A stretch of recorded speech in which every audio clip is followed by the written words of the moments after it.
What's up, Buffalo Fanatics? Josh Allen here. Just wanted to say, go Bills. Yo,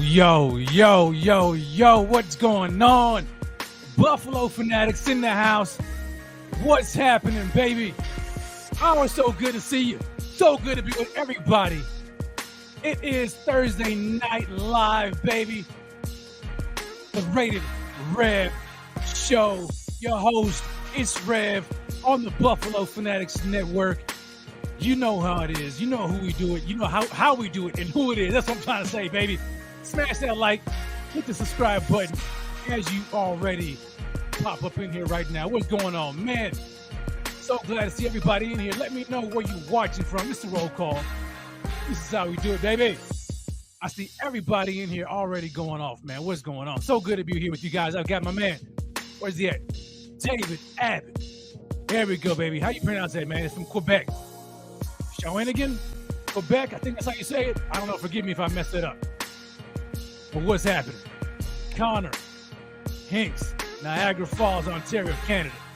I've got Adventures with Smiles in here from Winnipeg. Sanjay Christopher, Maryland. I've got Brooklyn, New York in the house. Michael G. Williams. Jaden Torres, Texas. What's good? Chris 716, South Buffalo. Sweat, Indianapolis, Indiana. So good to see you guys.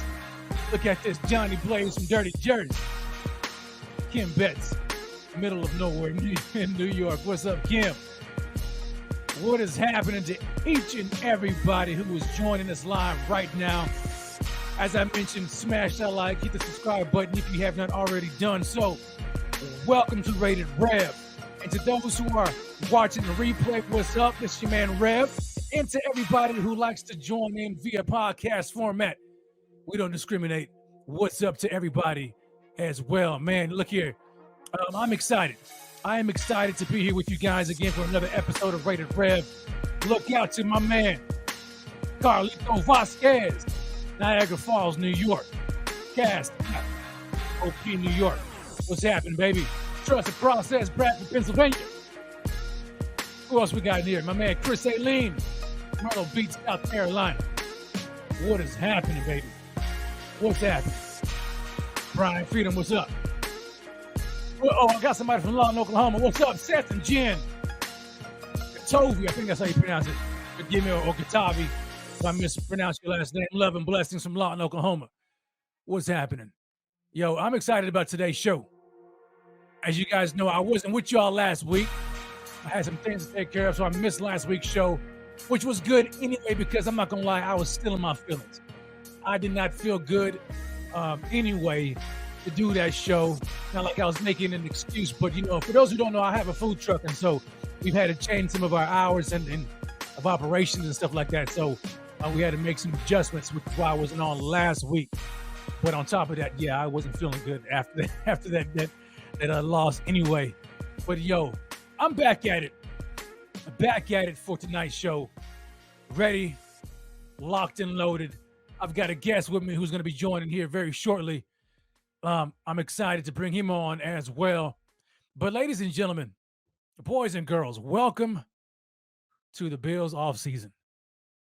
The Bills offseason has been underway for a couple of weeks now. But I think I've officially kind of like embraced it, and I've accepted it to a degree. It is what it is. I can't change it no how. So I might as well try to keep it moving and go forward. And so, yeah, that's where we are. That's where we are. I'm not going backwards. I'm not going to talk about that game. I'm not going to do any of that. I'm tired of it. Okay, I already told you that I'm kind of still a little bit in my feelings about it. That I'm not even going to rehash that game tonight. It's all about moving forward. And we're going to move forward by talking about the offseason. And you know what? I'm not even going to jump into the Super Bowl. I don't even care about that. I don't know about you guys. Maybe it's just me. Maybe I'm just a salty guy. Maybe I'm just in my feelings. But I don't care about the Super Bowl. I really don't. I don't care about it. I don't care about who wins the game. I may turn it on just because it's something to watch. But I ain't going to be too much involved in that game, to be honest with you. Okay? And so my focus right now is on this offseason and getting started for the next season. That's where I am. Kim Betts, I appreciate you. Missed you guys too. She says, missed you, Rev. That means a lot to me. And so yeah, that's kind of where I'm at. I'm focused on this offseason.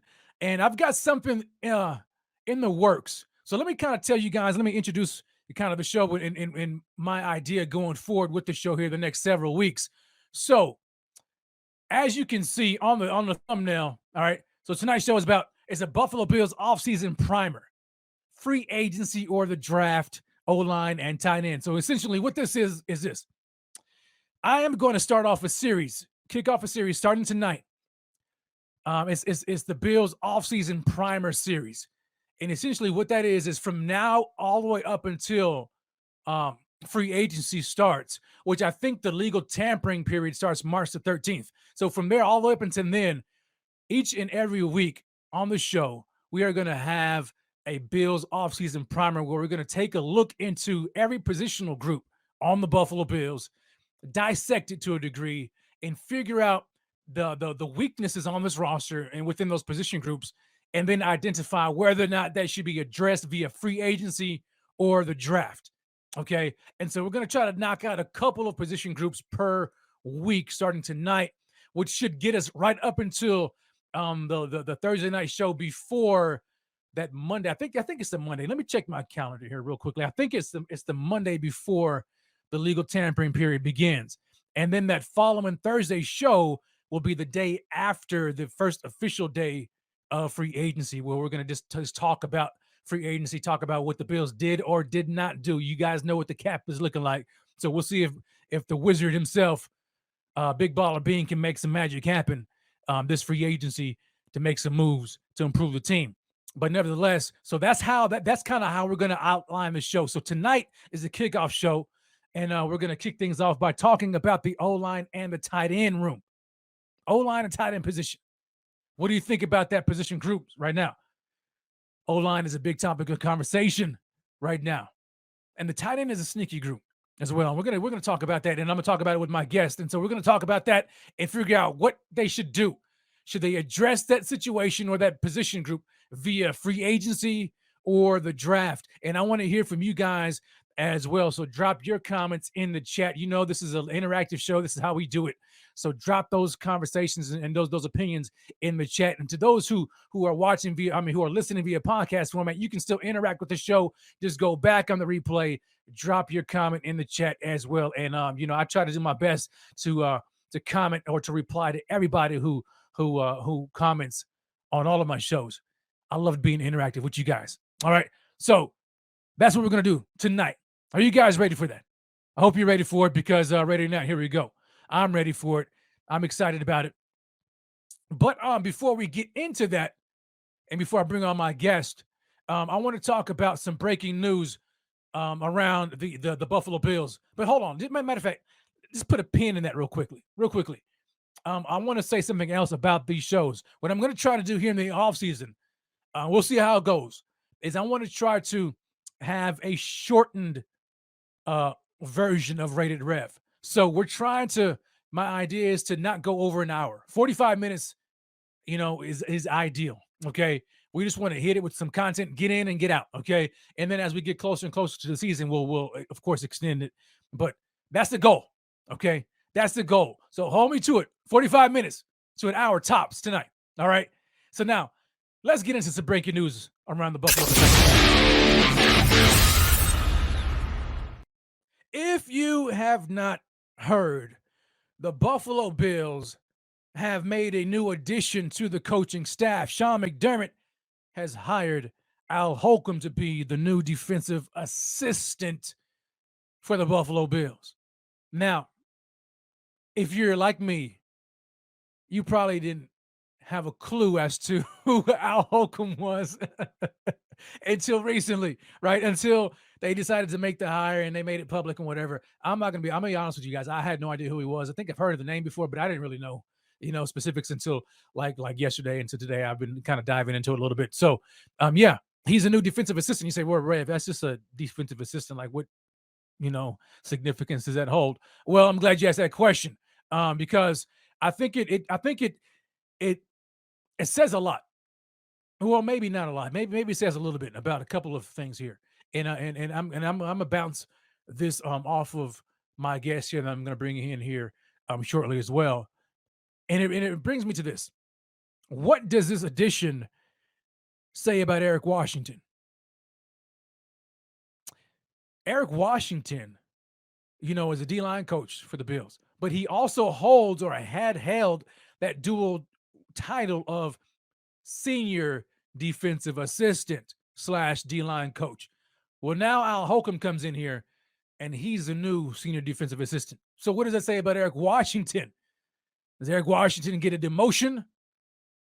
Is he on his way out the door? Is he just demoted back to this D-line coach? Period. I don't know. What do you think? Drop your comments in the chat. I want to know what you guys think. I want to know your thoughts about that. And I'm going to go ahead and bring on my guest. Go ahead and give me a thumbs up when you're ready, my man. Give me a thumbs up when you're ready. Okay. So my guest, my man, Donnie Troutman. I don't know if you guys remember, but back during the draft last year, we had my man Donnie on. He's an avid Florida Gators fan. You know what I'm saying? And so he was giving us the scoop and the lowdown on the Gators. And matter of fact, he even called the first round draft pick of Kyrie Elam saying, he fits the Bills. This is who I think they're going with. And lo and behold, that is exactly who Brandon Beane decided to select in the first round of last year's draft. So I'm going to go ahead and bring my man on, Donnie, man. He's like I said, big time Bills fan and Florida Gators fan. Welcome to the show, my man, Donnie Troutman. What's up, Donnie? How you feeling, baby? What's up, Rev? How you doing? Man, I am good, man. Good to see you. Yeah, it's been too long, baby. It's been too long. It's been since the draft. I know. It's been since the draft. And I tell you what, man, I'm gonna have you on during this series, man, as you're open to it. Absolutely. Yeah, as much as possible, man, because you're big on the Gators, man, and you also, you got your head in the college game probably a lot more so than I do. So I want to pick your head about a lot of the prospects coming up as well in the draft too, man. So I'm glad that you're here, man. How things been going? Good, can't complain. Like you said, it's been a weird week in the 716. We obviously 2 weeks ago we took that awful loss. I was at the stadium, and that was probably one of the worst games I've ever attended. In a long time, I could say. And that place got quiet at the end of the hat. So it was tough. I couldn't even go on social media for about a week because it was that bad. So while you were absent on social media, I was on there, emotional tweeting, dude. That's what I do. I get, man, I was so frustrated. The level of frustration I had is I can't remember how frustrated I was. I can't remember the last time I was about that. Like the last year, it was different, right? It was different. It was heartbreak. Oh, that close. That was tough to swallow. But this year, the way in which they lost it just left such a bad taste in my mouth. And it left me not necessarily heartbroken, but really disappointed and upset in the team and how they could go out there and just stink up a joint at home. You know what I'm saying? That. It was terrible. A lot of questions. I mean, when you look at the season in general, they had a lot of hype. Josh started out really hot. I mean, obviously MVP candidate. Right. Bills were the number one team. Everybody's calling them Super Bowl content. That Green Bay game, they had the bye week. They go into Green Bay. It all went downhill from there. It did. But let's be honest. I mean, it was an emotional roller coaster for this team, and I think it all ran out in that Cincy game. Mm-hmm. I mean, I think that game at Cincy, I mean, I think that night we get rolled. I really do. I agree with you on that one. I really thought that was the case too. I didn't mention it, but I talked about it behind the scenes with Rico. Matter of fact, on the preview show, I was like, I don't think this is going to be good. But anyway, man, you know what? I mean, the past is the past. It is what it is, right? I mean, things happened. The team didn't make it. They were this close. Yet again, they fall short of their goal, which is a Super Bowl. And that's the bar now. That's the standard, right? That's the standard now. The team has by virtue of how they've been playing over the past several years and what Sean McDermott has done, the standards have been raised, and along with the standards come the expectations. And so for me, I wouldn't say Super Bowl or bust, but I would say that the standard is that high. Like, we need to hit this. We have to get there. And I'm not going to lower the bar just because we missed it. I mean, we got to keep on trying for it and keep on hitting for it. And hopefully, that's when I believe that's what the coaches are trying to do this offseason. And I know that's what Brandon Beane is going to be trying to do. The team is going to be trying to improve this offseason to get to their goal of reaching the Super Bowl. And so that's Couldn't where agree more. that's what brings us to the show tonight. And we're talking about the offseason and what the Buffalo Bills need to do going forward in the offseason to try to improve their team. And so what I want to do is I want to ask you some questions, but primarily, first of all, about the new coaching addition to the staff. Al Holcomb, new senior defensive assistant. I mean, people have said, "Oh God, here we go. Here's another Panthers, hire or whatever. This is Buffalo North, or I mean, Carolina North or whatever." Here, Sean McDermott just keeps on bringing these Carolina Panthers connections back to Buffalo. I mean, what were your initial thoughts, man, when you heard about the news? Scapegoat. Honestly, I think ever since that last game, I think somebody needed to be fired, and they go ahead and fire the safeties coach, which is an absolute joke to me. Yeah. I think the fans would say the same thing. I'll be honest. I think it's time to move on from Frazier. I think he's a comfortable. You know what? He's not going to kill you, but let's be honest. They were not prepared at all. They had no scheme difference for Cincinnati. Yeah. They had how many different offensive linemen in that game? Burrow had all day to throw. Yeah. He had all day to do anything. The scheme I thought was absolutely awful. To me, it's a scapegoat. I don't think it really. Are you talking about Salgado? Yeah, correct. Yeah, I don't. Okay, yeah, Salgado, the safety coach. I'm talking about Al Holcomb, the new defensive assistant. Well, that's what I mean. Bringing him on, I think, is kind of all. They're kind of it's a scapegoat. Oh, I see what you're saying. I see what you're saying. Yeah, trying to deflect blame from Leslie Frazier, probably. 100%. Yeah, you haven't heard anything about Frazier at all. Yeah. I'm surprised we haven't heard more. But yeah, that's interesting though that he comes on as the senior. That is the interesting part about the defense. Yeah, because Eric Washington held that title. As a senior defensive assistant / D-line coach. And so I wonder, like what does it say about Washington? Is he just getting demoted? I mean, could he be on his way out? I mean, I haven't been too impressed with the D-line's development. Under Eric Washington. I mean, what do you think? I mean, do you think Eric Washington deserves some blame, or do you think he just really doesn't have much talent outside of Von Miller? I think you hit it right there. I mean, you have Von going to. I mean, Von takes away a lot. He takes up so many opportunities for other players, Russo and and Oliver, and all I'm seeing all week about this week is about Ed Oliver. Do we move him? That's everyone wants to trade him. So who's going to replace him? That's what I want to know. Man, I have no idea.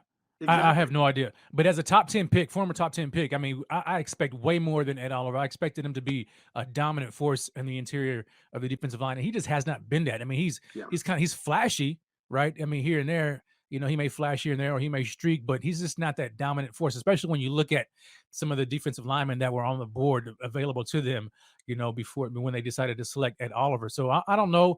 I'm kind of on the fence with him, and I need to see more, but it's just weird because, they picked up this 5th-year option, and so he's going into a contract season, which you can expect him to really put it on, right, because he wants to make the bag. But it just hasn't been there consistently enough. And so I can see where some of the fans are saying, hey, man, I would be willing to trade him. But so, I mean, I can go there. I mean, I can really get myself there. And maybe they can add another defensive lineman in the draft. I don't know. Maybe that's something that we can talk about here on a later show when we preview the defensive line. But I'm interested in just the coaching hires. I've heard that Salgado, the new safeties coach, and Eric Washington, Al Holcomb, they not only have familiarity, but they're I think their forte, from what I've heard, is in disguise coverage. Disguising coverage, and so that may give you an idea of what they intend to do going forward. I don't know if their scheme is going to change much, but disguising coverage lets me know that they have something in the works coverage wise, which I wonder if what that means. I don't want to get ahead of myself. I was gonna talk about a player, but he's not on the docket tonight. But when you look at him coverage wise, I mean, he makes a lot of sense for the Bills going forward. But anyway, nevertheless, I think it's interesting. I want to keep my eyes and ears out to what happens going forward with the rest of the coaching staff, whether or not we may see some additional additions and hires, or somebody who gets let go. So we'll see. At the end of the day, man, I'm still I'm disappointed in Frazier's performance in the playoffs. Now he's a good regular season defensive coordinator, right? I mean, the stats and the numbers will say that. I mean, he has top defenses in the regular season, but to me that doesn't. I don't care about that. No. Like in the biggest games, like when you're in the playoffs, I need to see that defense in the playoffs. And I know the level of competition goes up as well, but I don't need the coaching to get in the way. And I felt like for the past several years, coaching has kind of gotten in the way in the playoffs. They've been out coached against some of the teams that they've lost to over the past several years. So we'll see what happens going forward. Hopefully they learn their lesson. They keep on talking about learning. I wonder when they're actually going to learn, finally learn. But we'll see. We'll see what happens. But as we preview the Bills offseason and kind of take a look at some of these position groups tonight, I want to talk about the offensive line and the tight end group. Offensive line has been a topic of conversation for a lot of Bills fans here lately, because we know just how bad, I guess you could say bad, or just average to mediocre, I guess, the O-line has been this past season. And so let's dive into the O-line. Let's dive into the O-line. So the starting five O-line that we had last year, of course, from left to right, you've got Deion Dawkins, you got Roger Saffold, Mitch Morse, Ryan Bates, and then Spencer Brown. Okay. Then at the depth positions behind those guys, we have David Quessenberry, Bobby Hart, Greg Van Roten, Ike Bacher, and Tommy Doyle. All right. Now, when you look at that starting five right now, let's look at the tackle. Deion Dawkins. What do you see about Deion Dawkins, man? I mean, like, is there anything about what you saw from Deion this past season that encourages you, or anything that may like give you reason for pause? Like, we may need to address that position. Maybe not necessarily like replace him, but do you think it could be time to invest in the left tackle position? Oh, see, that's a great question, because when you really look at this roster, I mean, obviously O-line needs to be addressed. Is it going to be addressed in free agency? We don't have the capital right now. So Bean is he is going to make his money this offseason, because he is going to have to do a lot of restructuring. Dawkins, listen, he's going to be the guy next year. There's no doubt. Could we improve Right, of course. it? 100%. Yeah, but I don't know. I mean, everybody blames the O-line this past year. I blame Josh a little bit too. I mean, let's be honest. I mean, those guys, Josh goes all over the place, and that's what we all love about him. He's an athletic quarterback. He makes things happen, but he also holds on to the ball probably about 2 seconds longer than most quarterbacks in the NFL. So a lot of that is done by that. We don't have a run game. Let's be honest. The offensive line was built for that zone type passing attack that we had. And you know what? Bills fans always wanted that. We didn't pass enough. We We ran too much. Now we're throwing too much, and now we're not running enough. So it's you got to get that happy medium. Right. But for me, Dawkins is going to be the guy next year. I mean, he signed that big, 6-year deal anyway. So he's going to be there. I don't think that's our biggest need for sure. Yeah. So let's go down the line then. So Deion Dawkins, obviously we know he's safe. I'm comfortable with him going forward. I do. Left guard, Roger Saffold. Big question Roger mark. Saffold, he's a big question mark. He's a free agent, right? Pending free agent right now. And so when you look at Saffold this year, and I know this is going to be weird because he quote unquote made the Pro Bowl. Right. I mean, whatever that's worth nowadays, right? I don't know. I think personally, I think the Pro Bowl is a joke right now. I think it's a joke. I think it's a complete joke. It's name recognition. It's all that kind of stuff, and it's whatever. Well, because when you look at what Saffold put on the field this year, it wasn't appealing, and to me, it wasn't Pro Bowl worthy. But I mean, he's got that to his resume, which it could make him a little bit of money, you know what I'm saying, when it comes to contract negotiations by having that Pro Bowl there. But I just was not overly impressed with him this year. I'm trying to remember what PFF graded him at, but it was bad. It wasn't good. Pretty low. Pretty low. Yeah, very low. And here's the thing, like when they brought Roger in this offseason, I was on board. I thought it was going to be a good addition Because for me, I'm looking at Aaron Cromer. I looked at when they added Aaron Cromer. I remember, what he did when he was in Buffalo the last time, and what he's done in his career as far as O lines are concerned. And every O line he's coached, they've had top running games, and they've been he's been kind of known for that. And so I'm like, okay, maybe, just maybe, what they're going to do is they're going to develop more of a running game, more of a running identity, not necessarily be ground and pound, but they're going to establish the line of scrimmage more this year than they had in the years past. And so you got Aaron Cromer. He brings in Roger Saffold, who played under Aaron Cromer. And so I'm like, Saffold may be a pretty good addition in the run game, right? In the run game, because I think his whole forte, it was been that he's been a good run blocker in his career, but not necessarily a good pass blocker, right? And so I'm like, all right, they're bringing him in, this run guy, this run blocking offensive guard. Makes sense. They're going to run the ball more. Sean McDermott even said last offseason that that their identity, they're going to try to do some things differently. They want to have more balance and run the ball more. And so I'm like, okay, this team is going to be more balanced, have more of a running identity. Makes sense. But over the course of the year, it just did not work out. They ran the ball, but it just kind of seemed like they didn't know what to do with the run game. And then for a team like the Bills who pass as much as they do, looking in hindsight, that addition didn't really make sense because pass protection is not Saffold's strong suit. You know what I'm saying? So, and then now you look at his age. What is it, like 34, going on 35? I think, as a free agent. What do you think the Bills need to do at the left guard position? Because now there's a hole there. The depth behind him is bare. The cupboard is bare, right? You've got Ike Bacher, and you've got, that's barely about it. Van Rotten and stuff like that. So what do you think the Bills need to do to address that position? Or let me ask this question. What do you think is the weak link on the offensive line? Guard for sure.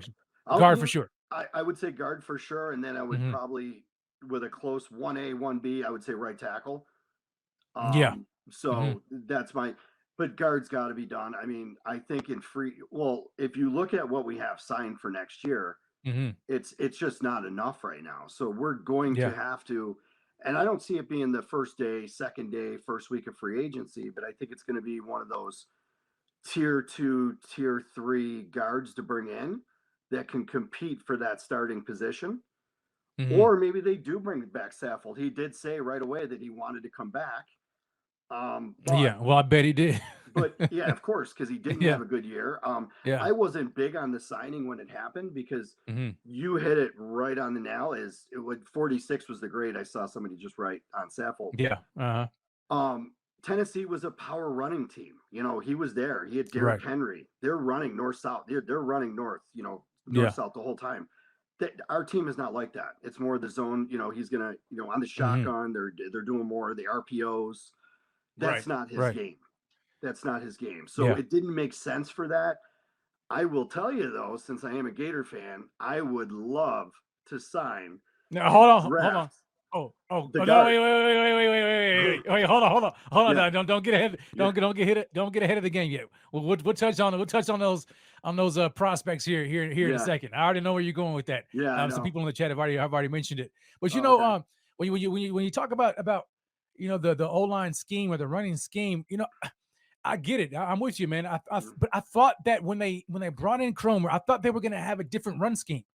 That's the thing. Why? They've and I remember even hearing Mitch Morse say recently, like he said that like over the years that he's been there, they have had like almost a different run blocking scheme every year. They've done the zone, they've done the pin and pull, the wide zone, the zone read stuff. Like, but I'm like that's not bad. That's not good.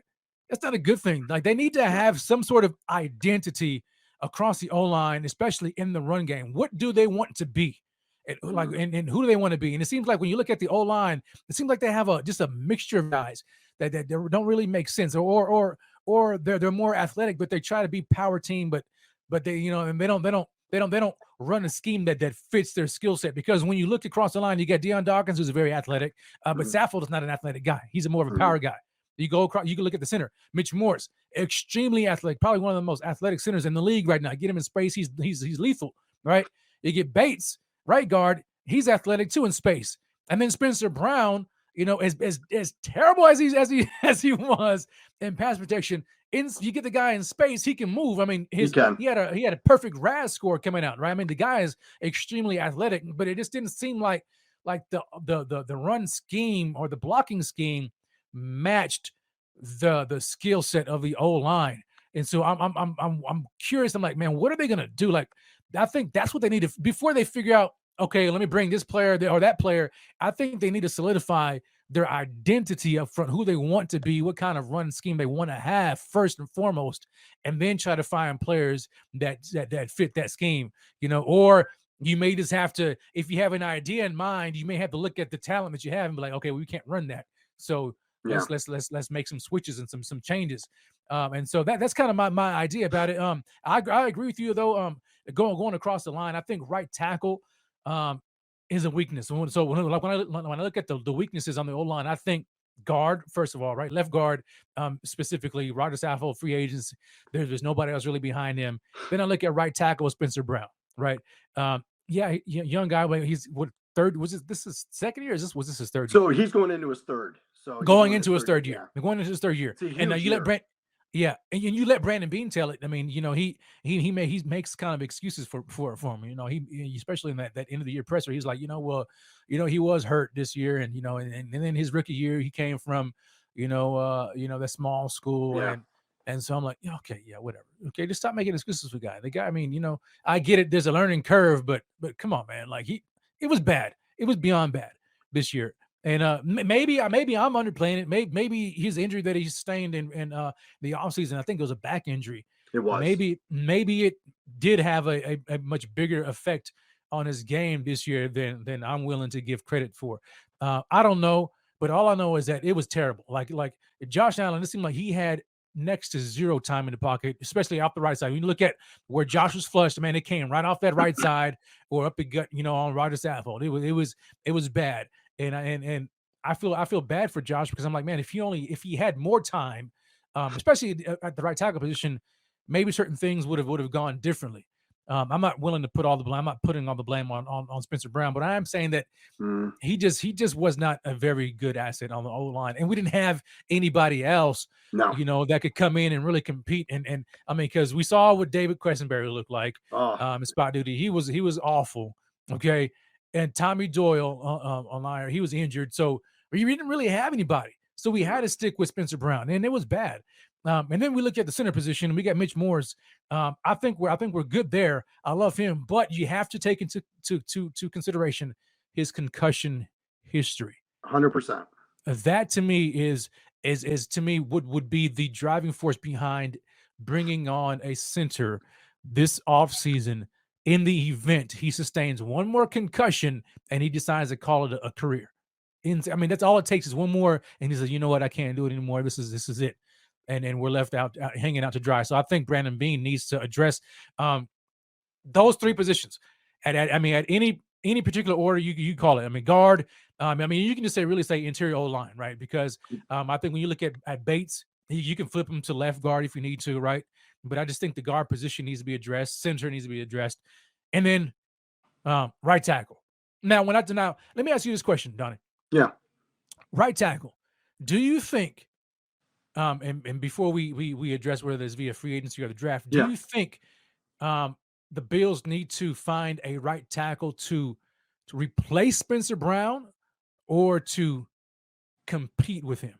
Compete. Spencer Brown's their guy. Yeah. They drafted him. Beane's going to stick behind him. Let's be honest. His rookie year, he should have never played as much as he did. Wasn't Chris Williams there? No, Daryl Williams. Yeah, it was Daryl Williams. I'm sorry, Daryl Williams was there, and he ended up taking that spot over Daryl Williams. And they moved Daryl inside. Yeah. So I don't think they expected him to start so fast. I agree with Amicus there. I do think he's going to have a bounce back year. He's going into his third year. Yeah. You learn a lot, and when you're playing real NFL games and you're starting, that is the key to everything. It's better than sitting on the bench and not having that experience. You mean unlike Kyrie Elam? Don't even get me started. we'll say that for another show. He was the number one quarterback on this team at the end of the year, and I don't think anybody will question that at all. Bar none. Because I don't think Trey's the same right now. No, he's Hopefully this offseason helps him, but Kyrie Elam should have been on the field the whole. I don't know why he should have been on day one a couple times. Day one, he should have been there. Yeah, for sure. Yeah, that's a question I would love to ask Sean McDermott. Sure, Sean, explain to me why Kyrie Elam, your first round draft pick, was set the bench the majority of the season. And don't tell me that is don't tell me it's because you trusted Dane Jackson Morgan when he's hot garbage. Don't tell me that. But anyway, we'll say that for the cornerback show. That's another issue that I don't even want to get into. Absolutely. So Spencer, like you're saying, Spencer Brown. So just have somebody. He's their guy. I agree with you. Yeah. They drafted. I like to draft these guys who have traits, and they trust their coaching to develop these guys, and hopefully by year 2 or year 3, you see a significant jump in them where they kind of got their legs under them and they're ready to rock and roll. Spencer Brown, he did get a lot of starting time for a 3rd round draft pick. So I'm encouraged. It's just pass protection, man. I need to see more out of him. If for a team like the Bills who pass as much as they do, you need guys who can pass protect. You know what I'm saying? Yeah. Like I'm all for the athletic linemen who can move in space in the run game. But if you don't run the ball enough, like you just waste their talent, their skills. Give me somebody who can pass protect, and hopefully Cromer is able to coach him up, in that area, because man, it just seems like, oh God, like as soon as at the snap, he's getting beat immediately. Yeah. And Josh has to run around and find some time and scramble and all that kind of stuff. It's just not looking good. So we've identified those 3 key areas, right? Interior line, and then right tackle. Okay. And then you could probably, let me ask you this question before we look at some of these free agents. What do you think about the depth at the O-line position? The depth's terrible. We have no depth at all. Really bad depth. Yeah, we have bad depth. I mean, really, we have nothing right now. Yep. To step in. I mean, there's going to be signings. There's no doubt they have to add a couple. I saw somebody say that we need about 3 O-line guys. I wouldn't disagree with that. Wouldn't disagree. Easily, in my opinion. I think it will help the overall depth of the team. And last year I wouldn't have said that. Last year I thought our offensive line depth was pretty good. Now I look at it as of today. I don't feel very, very comfortable with it at all. It's been terrible. It's terrible. Like it's completely awful. Like David Questenberry, I don't want to see him at tackle at all. At all. I mean, he was almost worse than. I mean, he's like right. What was that game? Was it the Patriots game? And I'm like, oh my gosh. I mean, I think it was the first Patriots game we played. It was bad. It was so bad. Now, granted, I think he was injured, had an ankle injury or something like that. But playing left tackle, I'm like, man, between he and Spencer Brown, I mean, Josh, I'm surprised Josh, didn't get killed out there because it was so bad. But then you look at Bobby Hart, which I'm just not a fan of, and it's like every time Bobby Hart got on the field, you already knew what they're going to do. They're going to try to run because they're starting 5 can't push the pocket for nothing, right? And then they try like to be power team and they're not a power team, and so you bring out Bobby Hart in this jumbo package, like a faux tight end slash they're just an additional blocker, and it just everybody in the defense knows what's up, and I just wasn't impressed. And then you got a guy like Greg Van Roten who it's just, I mean, really, like you got him, and then Ike, who was injured, coming back, dealing with that Achilles injury, but he's just not really somebody that you. Ike was he was pretty solid though, and he did fill in when he when needed. So yeah, for depth, for depth, yeah. But I mean, and then you look at Tommy Doyle. I don't know, man. Maybe he's a guy that they're just gonna invest in and just try to hopefully he can develop. I don't know, but I mean, I'll give you 2 guys that are okay depth, and that's Tommy, and we'll see, and Ike. Yeah. Everybody else easily replaceable to me, and so like, you let one of those guys go down, and this, we're in some serious trouble here. Yeah. So I think the O-line definitely needs to be addressed this year. Guard position, especially, you got Saffold as a free agent. You got mediocre depth. Spencer Brown needs competition. And he needs to develop. You got Mitch Morrison, his concussion injury. He's just one more concussion from potentially, calling it a career. And so let's now take a look at these pending free agents. I think I want to look at the top 5. Okay. And granted, Brandon Beane in his cap situation is likely not going to be able to get anywhere close to any of these guys. He's going to be probably looking for bottom of the barrel guys. It's going to be tough. I think this offseason is going to be a lot tougher than it has in years past, trying to get under the cap and then trying to figure out what he's going to do. It's going to be hard for Brandon Beane, and I want to see what he's going to do. But do you have anybody on the offensive line as far as free agents are concerned that kind of pique your interest? Well, I mean, there's a lot of guards out there right now that you look at, but the biggest thing I want to know and I want to see is where that money's going to come from to where we're going to be able to spend. Yes, that's the biggest key. So I haven't really dug into that because you see on social media everybody's like, oh, let's go after this player, let's go after this player. Right. I'm like, okay, how are you going to pay for him? Right. Honestly, exactly. Pay for him? So Jason hit it right there. We are not spending on a top 5 O-line guy. Absolutely not. I see it being a second or third tier guy to come in to compete for that, starting spot or take that starting spot. Like we said, it's going to be one big position they need to fill. They need to fill a guard spot. So that is the number one priority. And then you can go from there and add depth, but there has to be depth added. Ben Powers is your number one guy out there for a guard. Yeah. He's going to get big money. He's going to get big money. Huge money. Yeah. And then you look in the Super Bowl, you got Isaac Samola from, Philly. He's a free agent. He's going to get paid big too.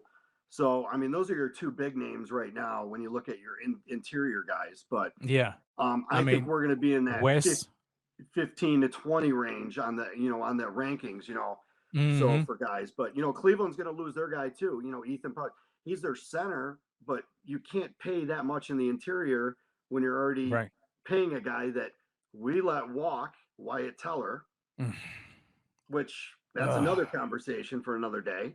But they're not going to be able to afford to pay him as well. So, those are your top 3 right now for your interior guys in free agency. But I don't think we're going to be even looking at those at all.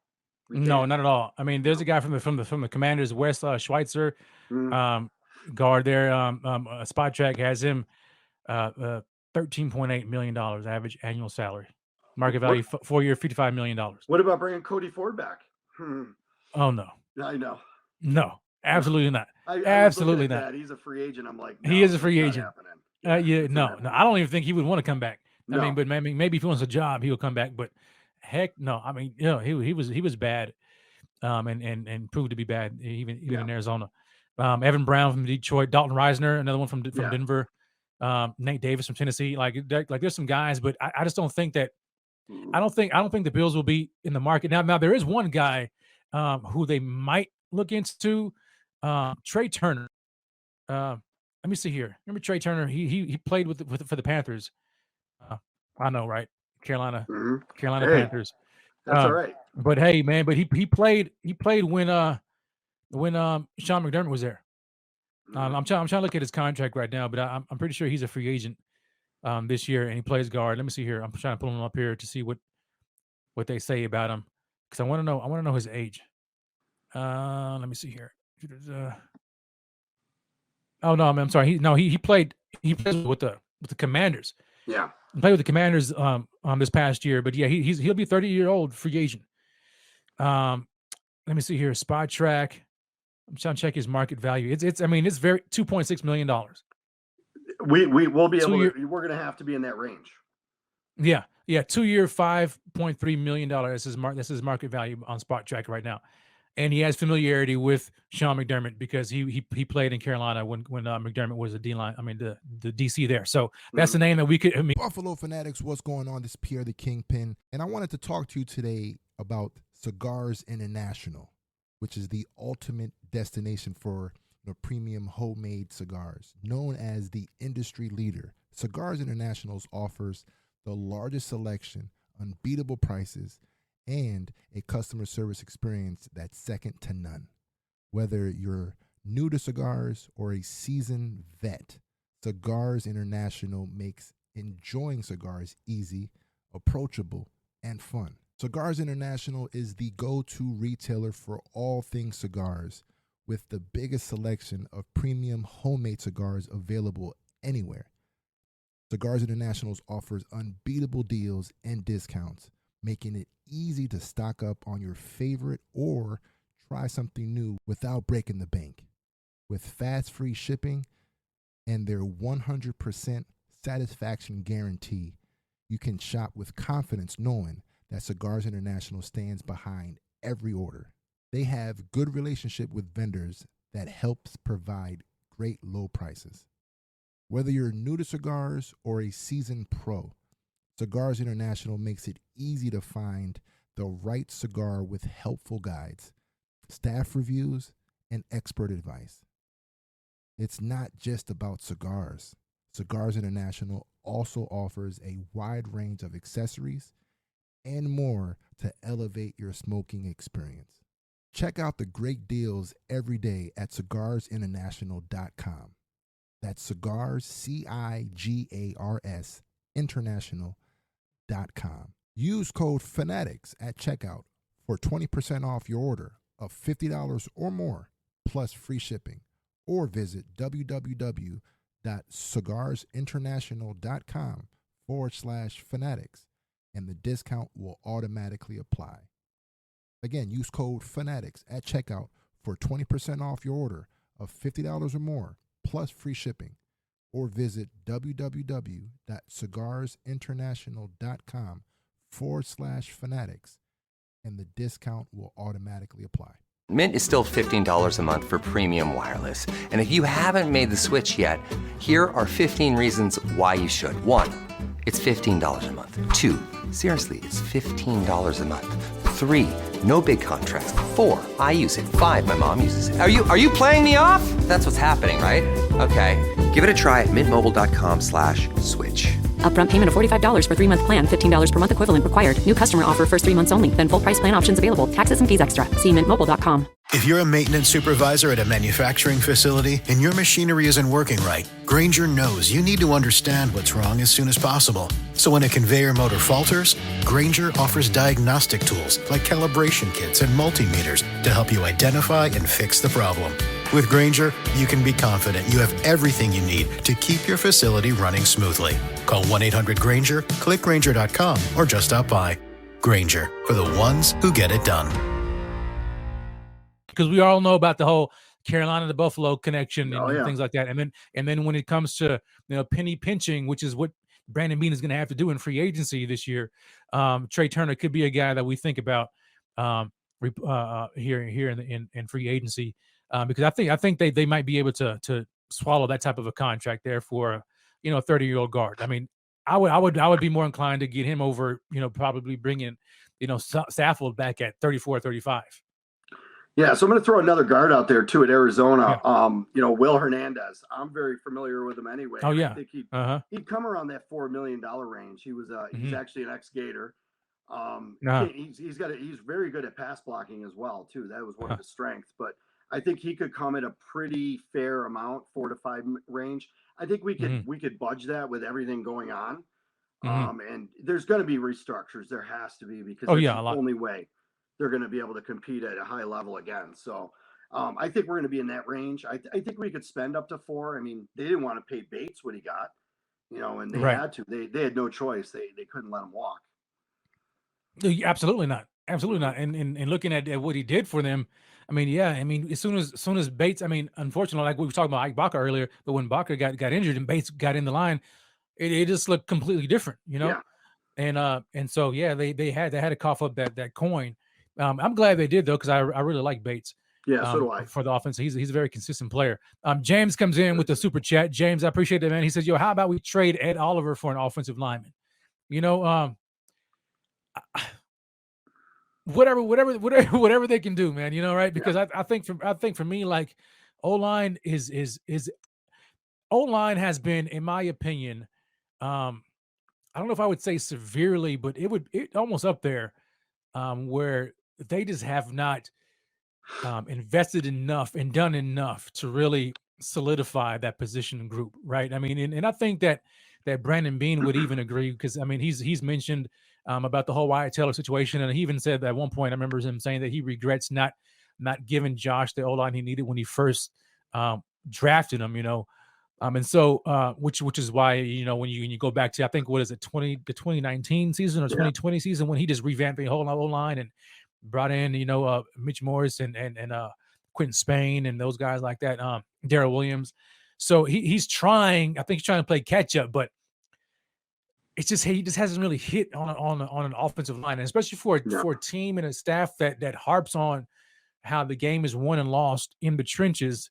They have been losing in the trenches of late. You know what I'm saying? If it had not been for Josh's escapability and just the things that he can do, to make the offensive line look better than it even is at times, there's no telling, man. I mean, where they would really be. So I'm all for it. I mean, I don't, but like what do you like? What can you really get from Ed Oliver? Like, what kind of trade compensation can you get for Ed Oliver, and who would you really target, and who? I mean, you know what I'm saying? Like, there's a whole lot of questions when you bring that up.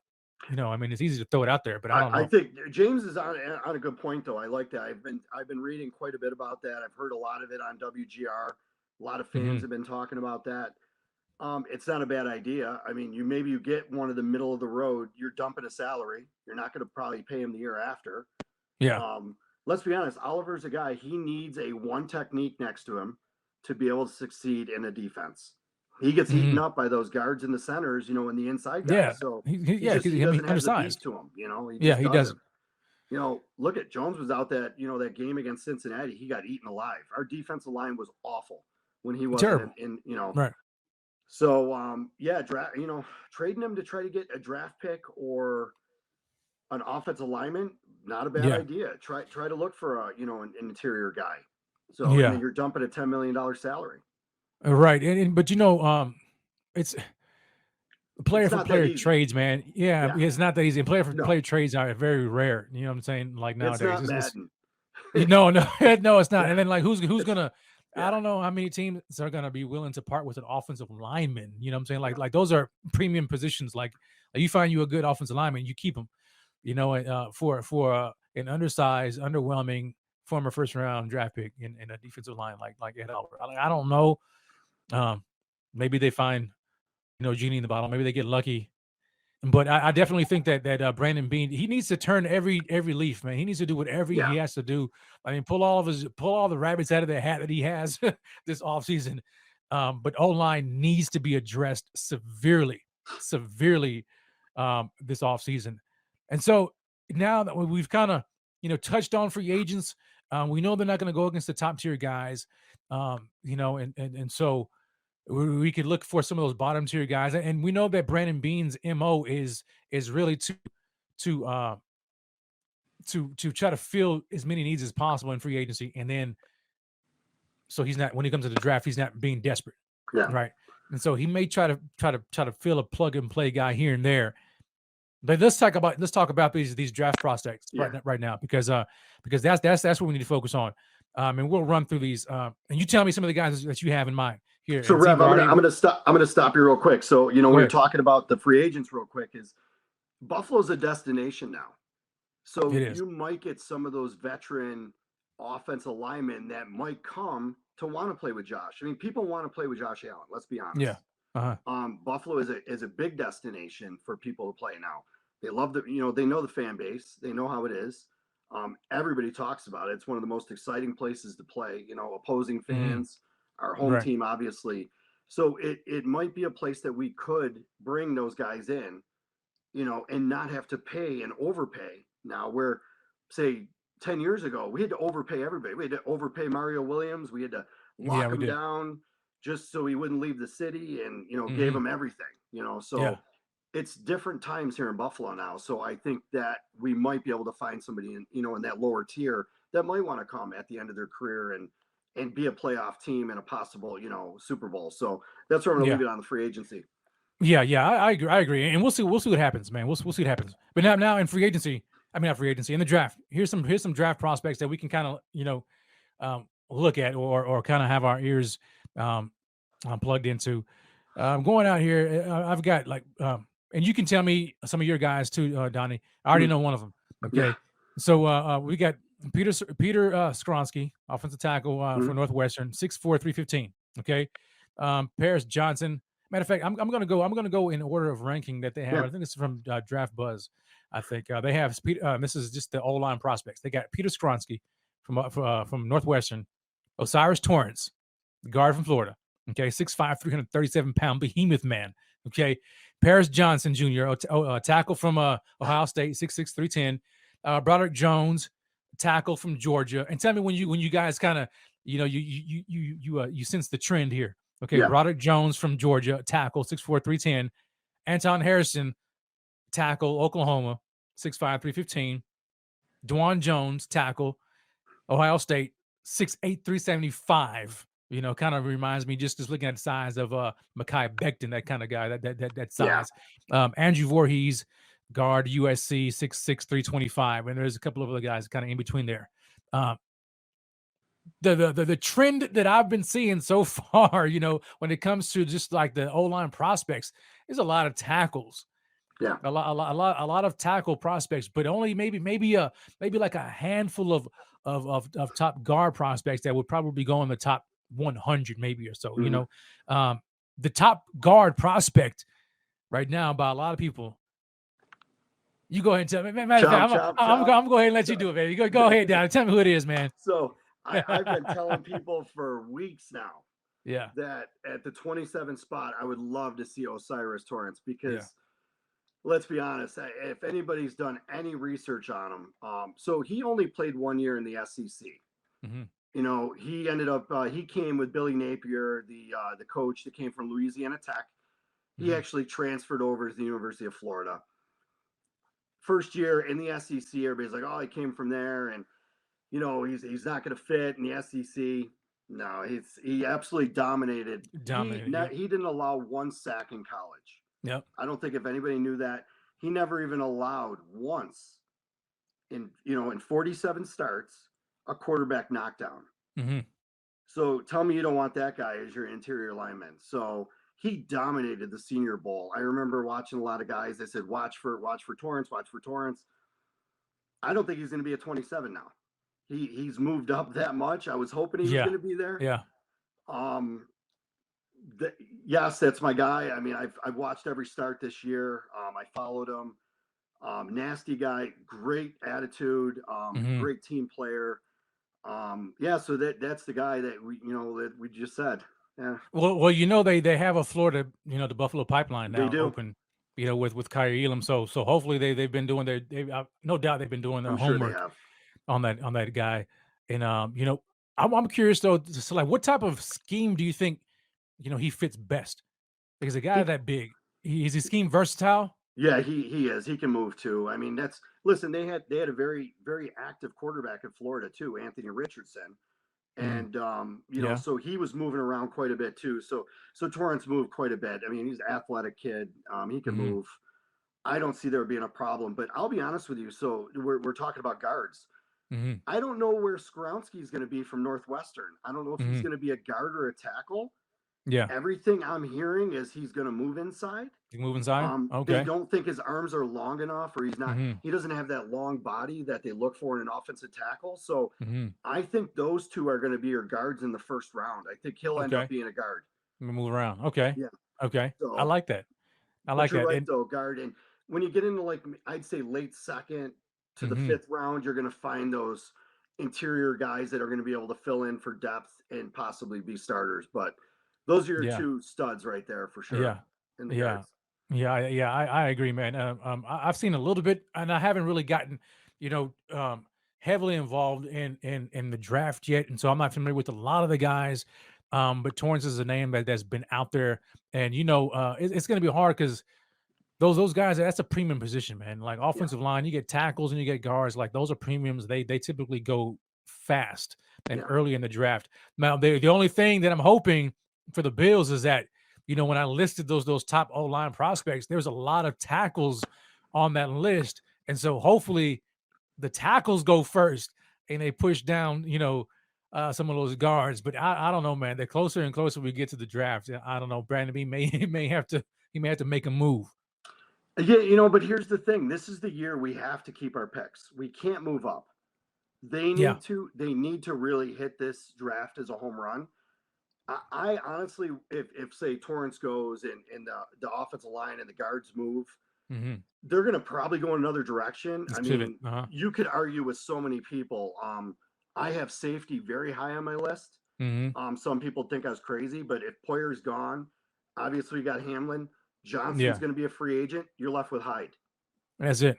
So who's your Hyde safety? and Marlowe. Well, I think Marlowe is maybe a Yeah. free agent too. Yeah, I mean Yeah. that's really it. Yeah. That's it. So Yep. that is very high on my list. Maybe even, it's hard. I mean, it's going to be in their top 3, but you got to add offensive line for sure. Mm-hmm. But yeah, you're right. The tackles are going to move. You want to see a lot of quarterbacks drafted. Let's hope. You do. Let's hope one sneaks in. We know the 4 go in the first. Yeah. That's a given. The wide receivers are pretty deep in the first. I don't think one of those guys are going to land at 27 for us. But yeah, grabbing a tackle. I mean, if one of those tackles, what if one of those tackles sit there at 27? So who's your top tackle prospect that you would like? You got to say Paris Johnson from Ohio State. He's their left tackle. The kid, he's legit. He's ready to go. But can he play right tackle? Yeah, I wouldn't see why not. I mean, his partner, DeJuan Jones, he was your right tackle. So that, but I wouldn't see there being a problem. I don't think he's going to be there. So we don't have to, You said DeJuan played right tackle or DeJuan played left? Yeah. He played right. So, yeah, he played right. Yeah. No, Paris Johnson was their number 1 guy. That's their top offensive tackle at Ohio State. So he'll be the first one off the board. I see him off in the first probably 12 picks in the draft. Okay. So now if DeJuan Jones and Osiris Torrance were on the board. Whew. Well, you go Torrance. You go Torrance, guard. You need that guard. You know what? He's a 10-year starter. Future Pro Bowler. I mean, he's really that steady. I see that. And that's our number 1 need on the offensive line. Let's be honest. Absolutely. That's a plug and play from day one. I think a guy like Torrance immediately changes the offensive line. 100%. Immediately. It beefs them up, right? Gets them bigger. And they're able to do more things and gives Josh more time. And then who's to say that they won't double dip in the draft, maybe later in the draft and bring in some more guys, maybe a tackle or a center prospect who I think they may need to take a look at too. There's a couple of guys I like, Luke Weipler, I think his name is. Yep. Him. What do you think about Jarrett Patterson? Good. Yeah. Good prospect for sure. Yeah. I do like him a lot. Yeah. It's, there's so many offensive linemen. There's a lot of them, huh? Yeah, we could just go. It's crazy. I mean, I've done so many mocks, and the more and more I look at it, I want to add offensive line, and then I look at the second round, and I'm like, oh my god, what do I do? Because let's be honest, you have to go best player available. You can't just you can't reach for a guy. Like I hear a lot of people saying, 27, you got to draft a receiver. No. Yes, we need a receiver. Yeah, but if 7 top guys go, you're not going to grab the 8th best receiver. It just doesn't make sense. Exactly. What if the number 1 safety is available? Right. So it's so many things we can do, and there's a lot of depth when it comes to offensive line in the middle rounds, and that's where we're really going to have to shine. And to be honest, I think they need to. If they're at 27, and say Torrance is gone, and they don't have a guy there, I would not be opposed to them moving back. No, not at all. They need to accumulate some picks in the middle, and that sweet spot in the draft. Yeah, I agree with you, man. I agree. Somebody says, Roy Collins says, is Torrance a left guard or right guard? He could play either. He'll be fine. He'll be good. He played one at Louisiana Tech. He played the other at Florida. He'll be able to play either way. Yeah, I agree, man. So that's good. So now the question is to you and the chat. When you look at the offensive line, we know the positions, right? I mean, we know the bigger positions of need, which are really the interior, the guard position. Mm-hmm. Do you think the Bills should address that via free agency or the draft? Which one do you think would be the best decision? Both. But you got to pick one. Let's be honest. We're gonna have to do it. I agree. They're gonna have to do something in free agency. They're gonna have to. But what do you think? What do you think ends up being the better, I guess, long-term decision? That's all going to depend. I mean, we don't know how the draft's going to come out. We just don't know how it's going to go. Yeah.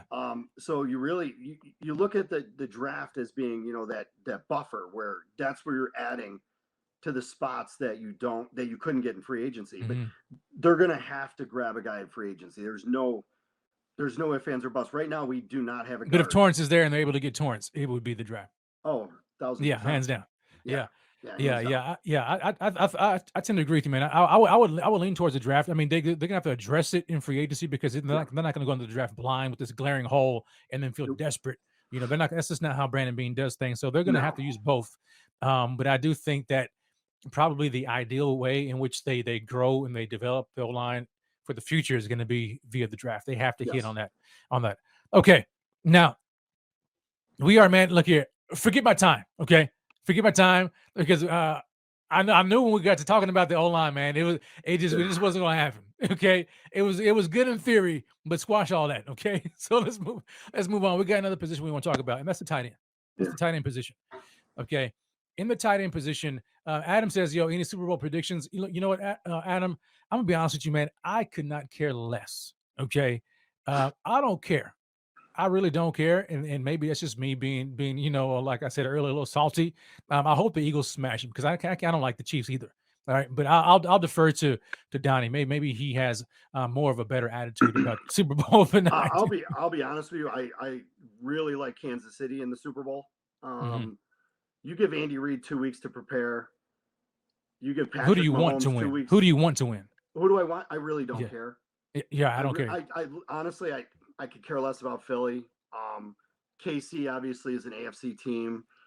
I just think KC is just the better team. KC is the better chicken place too, man. Well, that is true too. Yeah. But no, KC is the better team. I think the experience of them being there already. But Hurst has played in big games. I mean, let's be honest. I mean, he played really at has. Bama, went to Oklahoma. He's played in some really big games But himself. that team is solid though, man. They are when solid. I watched the Eagles, I was like, I don't see another team that is as solid as the Eagles from top to bottom. I mean, maybe quarterback, but the scheme is just perfect for them. Like those guys are legit, man. I mean, I can't really find a weakness on that team, on any position. It's the Eagles, so you look at the Eagles. Okay, so they gotta pass on the NFC Championship. Oh well, They got to play the fourth string Brock Purdy going out. Yeah, that. But it took them till the fourth quarter to bury the team. Yeah, and you know what? I mean, those Niners, man, are nothing to play with. That defense is nasty. That defense is nasty. If Purdy was healthy, they would have won. That team, I think, is going to the Super Bowl. Yeah. That was my pick going in. I thought the Niners were going to win. I didn't think they were going to wax them. I thought it was going to be a good close game. Defenses are very good on both teams, but the Niners defense is just so smothering, man. But once Purdy went out, it was a wrap. Yeah, it was done. Amicus says something. Amicus says something, man, interesting. And I'm not going to let him take me down this rabbit hole. But he was where did he go, Amicus? He was talking about Osiris Torrance. Where'd it go, man? Where'd it go, Amicus? Let me see if I can find you. He said, he basically said, man, forget Osiris, forget Torrance because the Bills are going to be drafting Bijan Robinson. I hope not. You don't like Bijan? No, I think he's a great. You don't like player, running back? We have our number one running back going into next year. Oh yeah. James Cook's going to be. You think Cook is going to be RB1? Yeah, I'm a big fan of Cook. I think he's going to be fine. Yeah. And I don't think Robinson's going to be there at 27. I don't think so either. You know, people are they're trying to mock him to us. It's like they've always been trying to mock up round one running back to us. I mean, now I'm not opposed to RB1 in round one. I was there last year with Breece Hall. I know you were.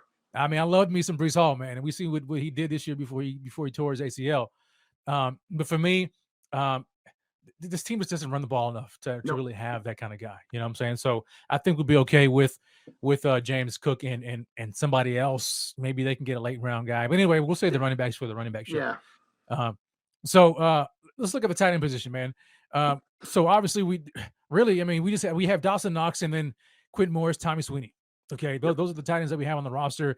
Dawson Knox was the main guy this year, as he has been.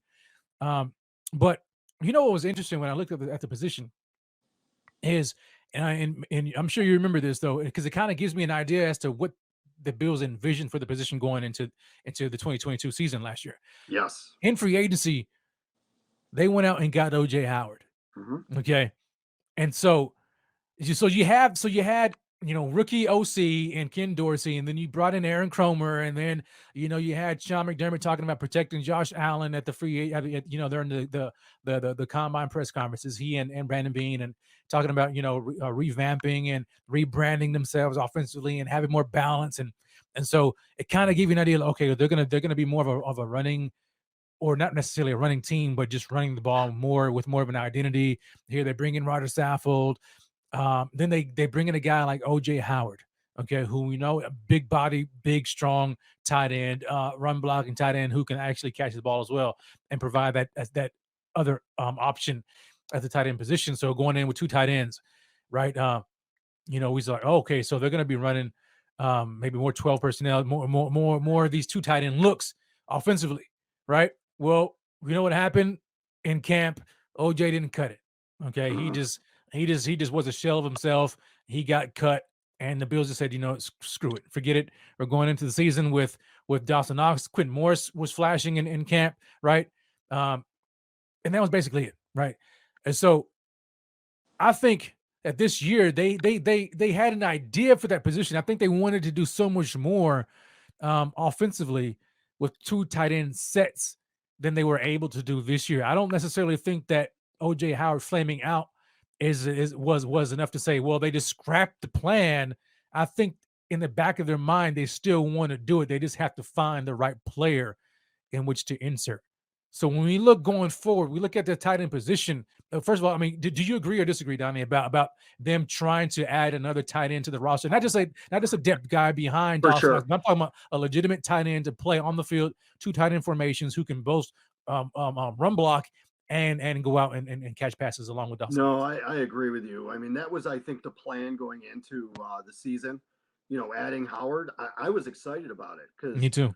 I'm like, oh, Howard Knox out there, Yeah. dual tight end sets, both can run, both are pass catching guys. I'm like, this is great. I was shocked when he was cut. I really was, because I'm like, I don't know if they gave up on him too soon or what. I don't know. But I also heard he didn't get the playbook. That's what I was hearing too. Player. And let's be honest, if you're on a McDermott team and you're not a, Bean McDermott guy, if you're not, if you're not a BBB guy, you're gone. Oh yeah, you're going quick. Yep. So, and that's everything I've heard is he wasn't. So, it was disappointing to see. But you're right. I think that's what they wanted to do, and they scrapped that really fast. Mm-hmm. So, adding another. You look at all these teams now. You look at, they all have two tight ends out there now, right? Yeah.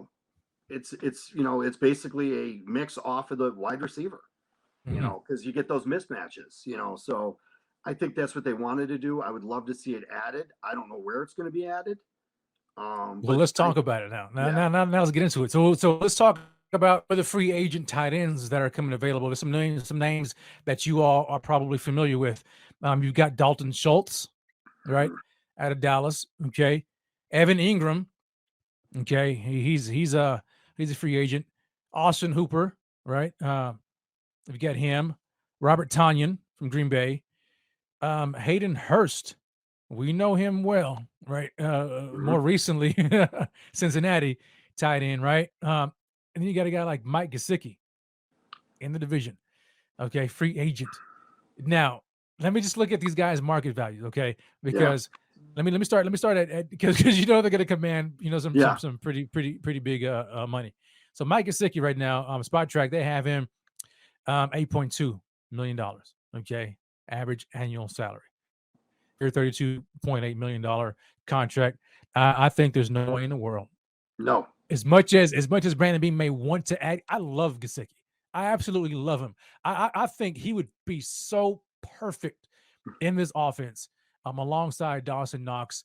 Wasn't there there was in the game that the Bills have, I don't know if it was the last Dolphins game, I don't know if it was the playoffs or the one before.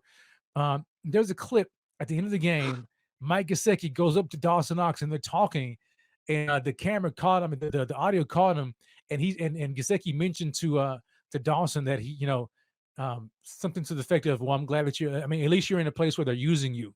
Yeah, Uh, you know, and I'm like, man, oh man, Gesicki's never been used correctly, and I know our never guy. been used, dude. No, He's not I your think our typical guy tight end, man. He's Kevin could tell us, our Miami Dolphin fan. oh And, yeah, oh yeah, I've always liked Gesicki, and I'd be like, why are they love not Gesicki. utilizing him? Why is he never utilized?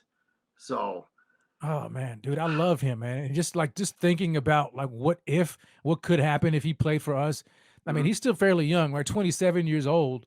But golly, man, in this offense, we wouldn't have to worry about wide receiver 2. I mean, you know what I'm saying? Because like he yeah, would essentially be the another outlet for Josh. He wouldn't have to look for another wide receiver. I mean, it'd just be Diggs to Knox to Gesicki. He can roll with those 3 guys and be good.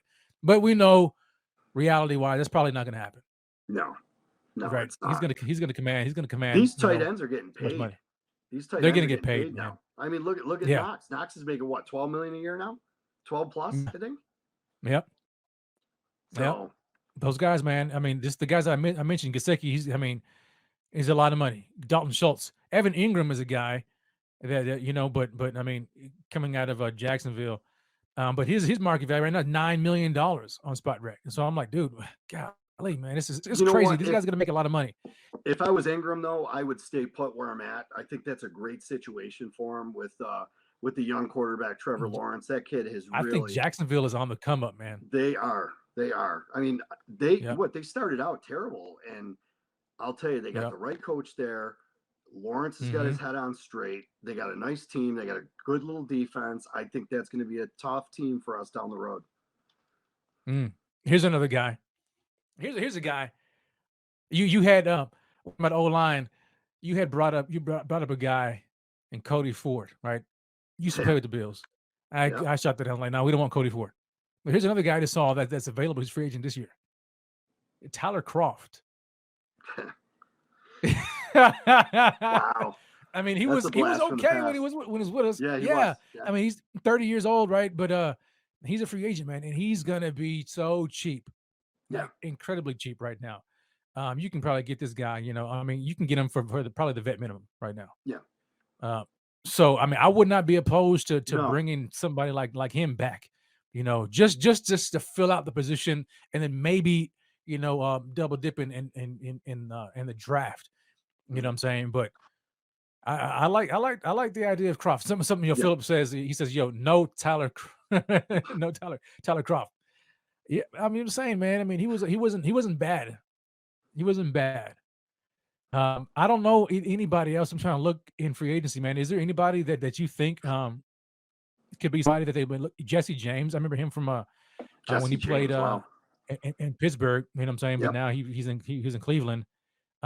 That was another guy I thought was decent. Max Williams, I remember him. I mean, these are the guys that are just like bottom tier as far as contract is concerned. Maybe they addressed it.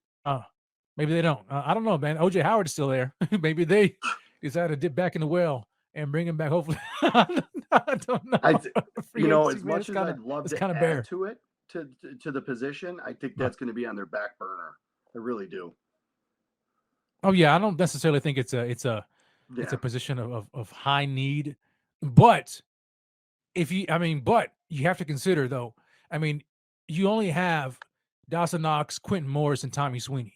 Yeah. If Dawson Knox were to sustain an injury where he was out for a significant amount of time, we are depleted. I mean, I don't know how much you would trust Quentin Morris to be there. I mean, he's okay, but I wouldn't trust him to be like my main guy, and certainly not Tommy Sweeney. So, I mean, we're just like one injury away from being in trouble at that position. So I definitely think it's something that they need to address.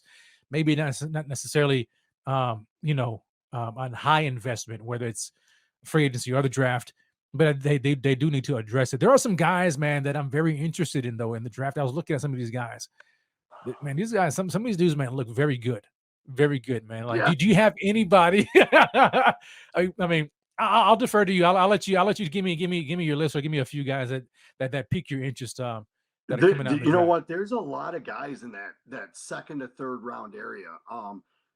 Most people would look at like Darnell Washington from Georgia. He's that massive 6'7", tight end but he was, he was their second tight end there. I mean, Georgia was loaded this year. And, Brock Bowers was their number one guy, who's basically a receiver but tight end. Washington would be a great guy to add. I mean, what a target, just dude, he's huge, man. Enormous 6'7", like 6'7", 270. The dude is humongous, man. I was watching some tape of him today. I'm like, oh my gosh, this guy is big, man. Yeah. I mean, we didn't get to see him in the national title game either, because he got injured in the first quarter. So we didn't really see a whole lot. Obviously, that national championship game wasn't really anything. That was over before it started. So, when you look at the tight ends, though, there's really one guy that's elite, Michael Mayer. I'm sure Michael Mayer, man, is fantastic. You want to find a guy that's open all the time. Oh, dude, I'm has sure some my sweet Notre feet, Dame man. people on here probably tell you. Yeah. I just watch highlights of the kid, and he knows how to find the middle of the field. He's wide open. You know what? He reminds me of Kelsey. Kelsey's always open. Always open. Totally different, body theme, but I look at his route running and that, it's just absolutely elite. Yeah, Michael Mayer, I was watching some of them too, man. And there's just the dude's feet, dude, like the way he gets off the line and moves, it's just it's ridiculous, dude. Like I really haven't seen it in a while. And he's, man, I'm trying to pull up a clip of him because I want to share my screen so guys can kind of take a look at it just a little bit here. But he is definitely the top dog for a reason. Matter of fact, here, let me pull it up here. I want to share it. Let me see here. But like you mentioned, him, Darnell Washington, Luke Musgrave from Oregon State is another pretty good one. Dalton Kincaid from Utah. That kid, he's a solid tight end. Very solid, very solid. And so I'm interested, man, in some of those guys. I really would like to know what Brandon Beane thinks of these guys and whether or not, because I see some people. As a matter of fact, hold on, I'll address this here shortly. But here's just a little bit of watch. Just watch this guy, man. This is Michael Mayer. The dude is, look at that, man. He's so good. He is so good on the line of scrimmage. Very good routes. Let's take this route out right here. Very quick, right? There's another one here too, man, that shows him. I think it's in this clip. I love him, dude. We're watching here some highlights of Michael Mayer out of Notre Dame. The guy, he's wide open off the line of scrimmage, wide open. Just look at this route. Look at that left foot. Yeah, that left foot. That left foot, man. Yeah, stuck it in the ground. Yep. Just very, very elite, man, for a tight end prospect. I love him. And then I mean, look at that. Look at the hands going out there, outstretching, man, one-handed catch. Like he is elite. A guy draped all over him, and he still manages to catch the ball one-handed behind the guy's back. That's why he's a first rounder. He's going to be a first round lock. Oh yeah, big time first round draft pick. But there are some tight ends, man, that the Bills, they could potentially, get. I'm not too sure how high on their list, but I saw somebody in here. I think Amicus mentioned it. He said, yo, we need a wide receiver too, period. And I get it. But who's to say that the wide receiver, or let's say the receiving option, the second option, is not a tight end? Like, who says it can't be another tight end? You know what I'm saying? Like I know you would want that traditional wide receiver two opposite of Stephon Diggs, or maybe a guy in the slot like that. But I mean, you can build it in a way to where it's an elite tight end. You know what I'm saying? Like so you just never know. I mean, how many years did Brady, have Gronk as his number one receiving option? You know what I'm saying? Like, it wasn't a wide receiver per se. So I think you can be very versatile and creative in how you add to the weaponry. But if you were to give me like a top dog tight end like a Michael Mayer, or even a potential guy like Darnell Washington, or like maybe one of the, I don't know, 6 or 7 wide receivers ranked in the draft, I would probably go with that tight end, man, just because of the versatility that you can bring. And I think that we can insert maybe a slot guy. And just imagine for a second. Just kind of dream with me for a second. So let's say you get this. This will never happen. Okay, this will never happen. But you got Dawson Knox tight end, right? Let's say you get a Darnell Washington. You add him, okay, to the tight end room, and then you have Diggs Shakir, Davis. And then you add another wide receiver at some point in the draft. You know what I'm saying? Maybe another slot guy, or you decide to bring Jamison Crowder back. Like that to me, because of the addition of the tight end, who's a receiving tight end. I think it rounds out the receiving weapon outside of, you know what I'm saying, outside of just being a wide receiver. If that makes sense. Yep. Well, I get it. Yeah. So I don't know, man. I don't know, but I'm interested, man, and just some of these guys that I was looking at in the draft. I really like them. Do you think that? I mean, do you think the Bills will address that position at all? Oh, that's a great question. That's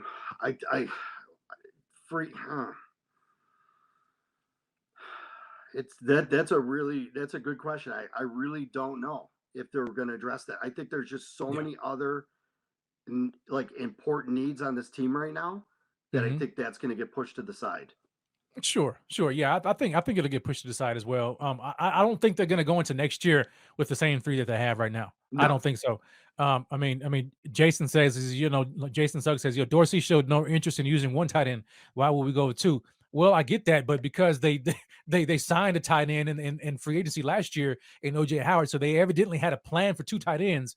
It just didn't work out. So that's not to say that they're going to scrap that plan and not go with two tight ends again. So we'll see. I think they may add another one at some point, whether it's in free agency or the draft. I think they're going to add a guy.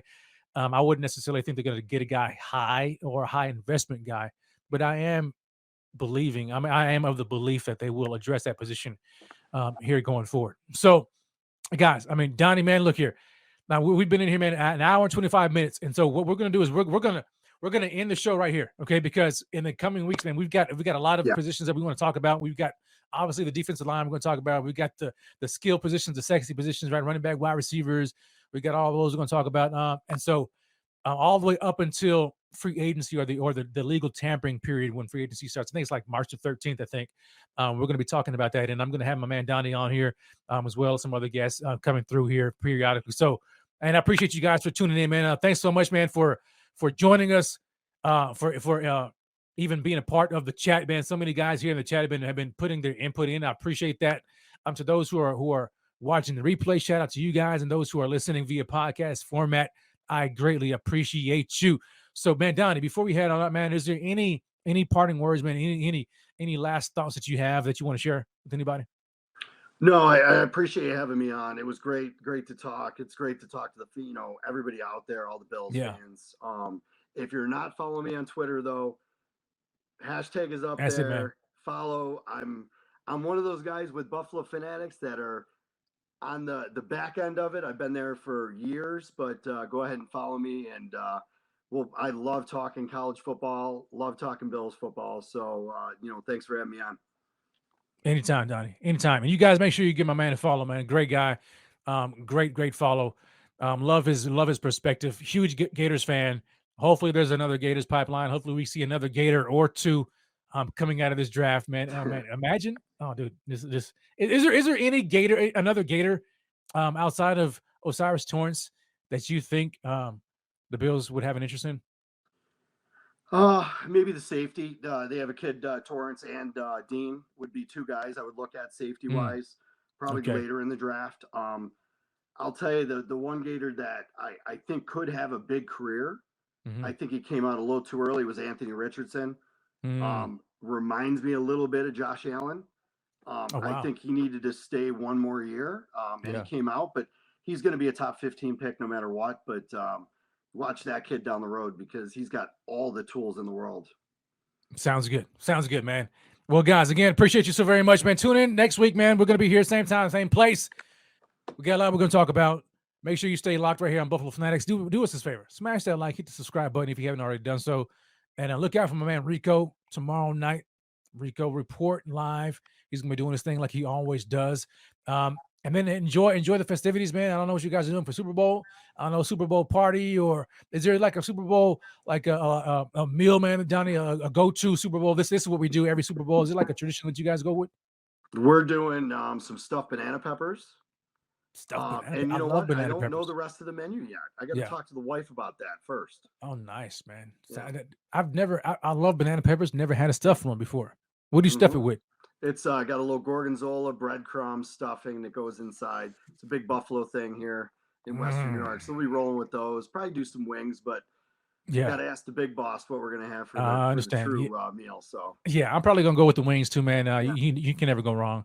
Maybe a yeah. little bit of smoked sausage. I don't know. I'm a meat guy. I'm a big carnivore, so I love all that. And I don't know, man. I'm just not feeling the Super Bowl, dude. I may take a look at it, but I'm not gonna be vested in it. I guarantee that much. Not gonna be guaranteed. Not gonna be vested in it at all. All right, guys, we are out of here, man. Again, appreciate so very much for everybody who's been tuning in. Smash that like on your way out. And until next time, baby. Always, please, God bless and go Bills. See you next time.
If you're a custodial supervisor at a local high school, you know that cleanliness is key and that the best place to get cleaning supplies is from Grainger. Grainger helps you stay fully stocked on the products you trust, from paper towels and disinfectants to floor scrubbers. Plus, you can rely on Grainger for easy reordering, so you never run out of what you need. Call 1-800-GRAINGER, click Grainger.com, or just stop by. Grainger, for the ones who get it done. If you're a podcast host, listen up, this one's for you. My name is Allie Jackson. I'm the host of Finding Mr. Height, a dating and relationship podcast that I've been doing for 4 years now, sharing my positive and practical approach to dating that's built on my own life experience. And I wanted to share another experience that I've had, my secret behind monetizing my show. It's called Red Circle, and I was just telling my colleague about how much I love their platform. With Red Circle, not only am I getting a seamless hosting experience, but I also love the support I receive in ad sales. It's not just typical ad sales either. It's targeted opportunities based on my show and my life. And the platform is super simple. You just set your preferences and Red Circle matches you with sponsors that align with your show. You can vet every opportunity and their platform gives you great analytics. More recently too, my Red Circle team has brought me opportunities outside of my podcast on social media to really augment the podcast partnerships, bring them full circle. I just can't recommend them enough. If you want to give it a try, go to redcircle.com to get your free trial. That's redcircle.com for a free trial.